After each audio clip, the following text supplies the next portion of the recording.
Hey guys, welcome back to another video on the channel. Now in today's video, let's travel all around the world, literally, to New Zealand. Actually, if you tried building a tunnel from Europe all the way across the globe, if that makes sense, all the way through the globe, you would actually end up here in New Zealand. And of course, we're gonna check out its infamous Queenstown airport. Oh yes. This has been a very highly requested video, and here we are. Now this airport is known for it's not necessarily safe operation. As you can see right here, this looks like a pretty small general aviation airport, right? There's no way that there's like A320s and 737s flying here in real life, right? This is only an 1,800-meter long runway, right? And a pretty dangerous approach with all the mountains, right? Yeah, no, welcome to New Zealand. Actually, there are A320s flying here. Actual, mid-sized jets, which of course we're gonna try flying here as well later on. Now, we are in a general aviation plane, a Cessna 172. Let's see if this plane can fly here. I would hope so. Now, actually, this airport, it does have two runways, and the longest one that we're actually on is, again, only 1,800 meters long, which is like 5,000 to 6,000 feet long. You know, normal commercial airport runways tend to be at around 10,000 feet, which is 3,000 meters. Yeah, but let's see how that affects the safety of this airport later on. Now, of course, the Cessna, it worked just fine here on the runway. Yeah, we have taken off without any issues, of course, so we can move on to a bigger plane. Now, this airport, it was built quite a while back in 1935, but it was not until the 1950s that commercial flights started happening, and we actually have an emergency. I think I overstressed the engines a little bit, and that made them catch fire, so yeah. Actually, the first plane to fly passengers here was the DC-3. This one right here is kind of the DC-3, I guess. Let's see if that plane can fly here. It obviously can. And actually, back in the 50s and 60s, this airport still only had a grass runway, which this plane can handle without any issues. But this time around, we have one burning engine and excessive smoke in the cockpit, which is why this is going to be quite a special landing, I guess. Let's just come in as soon as possible on this 1,800-meter long runway. All right.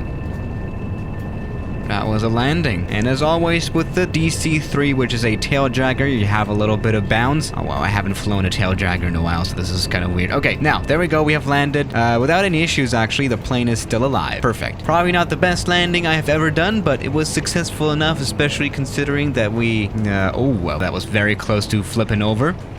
There we go. This was the final touchdown, which was successful enough. Perfect. Okay, now in 1989, there was an airline called Ansett New Zealand. And as the name suggests, it was, you know, serving the New Zealand domestic market. By the way, that airline ceased operation in 2000. And in 1989, they flew the first jet airliner to this airport. And that was the Whisper jet, also called the Avro. Here we actually have an Avro. As you can see, this is a very interesting plane. It has 4 engines. Come on, we of course have to fly this one. Maybe we'll even have its livery. Let's maybe go for Qantas Link. I guess that's close enough. Let's try landing that plane here. Yeah, it is built for short runway operation. It also used to operate at London City, which is also known for having a short runway to land on and to take off from, which is definitely very interesting because the Avro, it doesn't even have thrust reversers on its 4 engines. All right, we are already spawned into the final approach. Let's go ahead and land this plane down. By the way, this is not a realistic simulation of a Qantas Link flight. No worries. Let's just go ahead and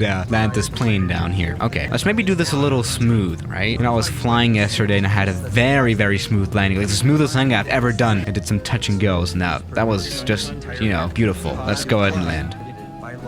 Alright, that was beautiful. Maybe not that perfect on the center line, but let's try the stopping part of this landing, which again should not be that much of an issue. I mean, this plane flew here in real life for a while. Perfect. Alright, this was nice enough. And there we go. We can taxi to the ramp via the actually pretty narrow taxiway. Jesus Christ. We do have engines hanging over grass, which is really something that you don't want to have, but you know, whatever. This was a fine enough landing. Let's go ahead and move on. Now in 1992, Air New Zealand, yes, the normal one, they started flying with actual 737s here. Let's do that. They actually used the 737-200, which I'm pretty sure I also have. There it is. And of course, again, I don't have the appropriate livery for it. You know what? I think Aloha Airlines is like the closest livery I have. So, you know, I haven't flown the retro 737 in a while, so I think it's time. Have I mentioned how beautiful the mountains are, by the way? This is an absolutely beautiful scenery that we have in the background. Honestly, this is very nice. Oh god.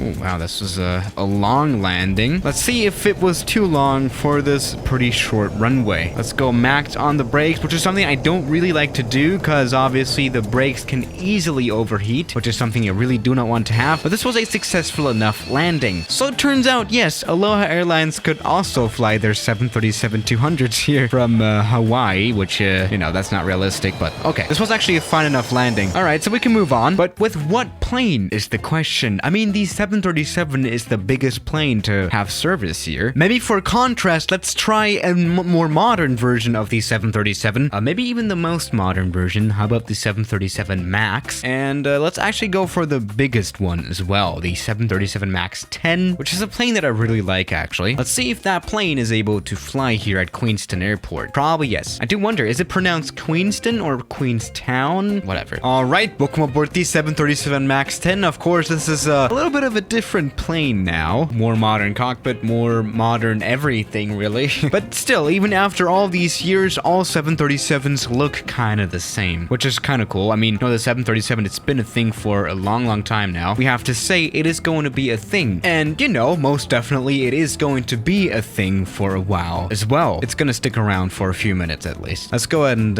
land. Oh, that was a nice one. That was a really nice one. That was another case of putting out the reverse thrusters in mid-air, which is really cool always. Because, you know, the 737, it actually allows you to do that once you're like 3 meters above the ground, I guess, which is again really nice. And there we go. That was actually a pretty nice stop, but we are getting closer and closer to the end of the runway with each new plane. All right, so this still worked out quite well. So let's move on to the biggest plane that has ever flown here, and that is the 757. The biggest plane that has ever flown here, I think, was the 757 by the Royal New Zealand Air Force. Yes, they flew this one here, and they actually flew this plane here just to prove that it could land at Queenstown Airport, which is a pretty cool thing to do, I guess. Again, I don't have the proper livery for it, so let's just go for let's go for Jet 2. You know, doesn't matter. Let's just see if this plane can land here, or rather prove, just like the fellas at the New Zealand Air Force did. All right, welcome aboard the infamous 757, and we're actually having some kind of issues here with the controls. I cannot control this airplane. All right, so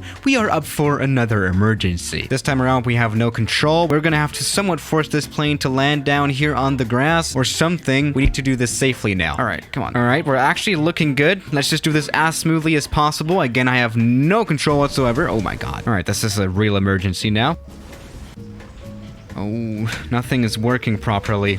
All right, this will be a crash into the lake and into the neighborhood of Queenstown. For some reason, the gear didn't come down either. You know, this is a little weird. Let's just pretend this didn't happen either. So let's move on. Maybe a 767 that actually works. This is actually starting to get interesting now. You know, all the planes before, they are at least kind of granted to be able to fly here. The 767, on the other hand, isn't. So yes, let's see what's up. All right, welcome aboard the 737 again in a Lufthansa livery. You also won't be able to fly a 767 from Europe to New Zealand. But just like so many other times on this channel, it is another story. Let's just go ahead and land this plane down here. All right. Oh, goodness. This is a messy landing, but a landing like this also has to be tolerated for, you know, safe operation. Oh wow, this is gonna be close. The thing is, I think for safe operation, a plane even needs to be able to stop without reverse thrust, you know, in order so that it can fly at that airport, you know, safely. And this didn't work out at all. Let's maybe do a proper landing this time around. But whatever, as it turns out, here at this airport, you need the most perfect landing possible. Otherwise, you will just have to go around, which is something that you can always do. Unless you are in a glider, then you will die. All right, all the spoilers are coming out, all the brakes. The reversers are running at max power, and the brakes too, which is helping us stop quite a bit. There we go. This was very much successful. Very nice. Okay, let's maybe do an upgrade. Let's maybe do a plane that could theoretically fly here from Europe, I guess. And again, we have no proper livery for it. Let's maybe go for a Delta, since you could fly the 777 from America to New Zealand, definitely. So this could actually be quite a realistic flight. Okay, maybe the this is pretty dumb, but yeah. I mean, you'd have to say, there are quite a lot of airlines flying to this place. There's Air New Zealand, of course, Glenorchy Air, Jetstar, Qantas, Virgin Australia. Then they all connect Queenstown Airport with pretty much the whole of Australia and New Zealand. Yeah, you can actually fly directly to this place from Sydney or Melbourne or whatever. That's actually kind of cool. All right. Oh, goodness. Let's see if you can fly here from America as well on board the 777-200 long range. All right. I don't really like landing this plane. Honestly, I kind of suck at it because compared to planes like the 737, it obviously is a way less maneuverable plane. It is quite hard to control because obviously it is so big, and so landings, especially on short runways, really suck. So yeah, at least mine. But whatever, we only care about stopping safely, right? We don't need the smoothest butter landing on the planet. Oh god. All right, perfect. Yeah, the 777, it can stop quite quickly if it wants to, and if you land it properly. And so there we go. This was a pretty nice flight. Turns out the 777 can fly here as well without any issues. Wow. 747, let's maybe go for a special version of it. Let's maybe go like military crazy level. Carry another aircraft. How about the space shuttle? Let's see if that plane can land here. All right. Now welcome aboard. This is a totally realistic operation, right? Let's see if this plane can land down here. This is an old school plane as well. Let's go ahead and land this one. Oh, that was a really bad one. Jesus Christ. Okay. Stopping with the 747 is actually not that much of an issue. Let's just do that real quick. Here we go. That is looking fine. And we have stopped. And of course, for the sakes of it, let's just press the space bar, which will do nothing. It should normally separate the two aircraft, but whatever. Now, what can we say about Queenstown Airport in New Zealand? It obviously is a very interesting one, especially, you know, its approach. It is very scenic. Imagine flying here with a 737. It's just crazy, like between all these mountains and then the short runway. It is definitely one of the most interesting airports that I have visited in a while. And even though this is obviously quite small and the city of Queenstown isn't big either, it is still the fourth busiest airport in New Zealand by passenger traffic at 2.25 million passengers in 2018, which really helps to show how boring aviation in New Zealand is, right? Just kidding. Or maybe it should be the opposite. Whatever. Let's just see if the A380 can fly here. Here we go. We have touched down. It doesn't really seem like we're going to stop until the runway ends. All right, abort the mission. Yeah, the A380 is quite another story, I should say. So, yeah, guys, thank you for watching today's video, and I'll see you tomorrow as always. Good night. Let's check out that landing for once. There we go. Yeah, I think we were a little fast, but that's another story. Good night.